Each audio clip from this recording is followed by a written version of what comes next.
So, hello guys! Ating paniudto naman sa nagprito ko hotdog o egg tayon.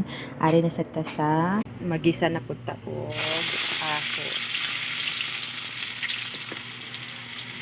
Okay, magluto ko ani ko sa akong paris.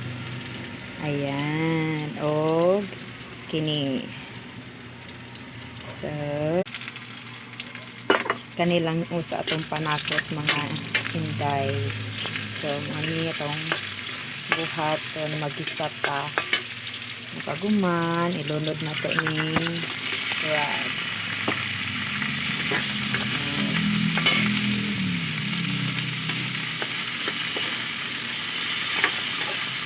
Ato dahil ning isunod kini hipon.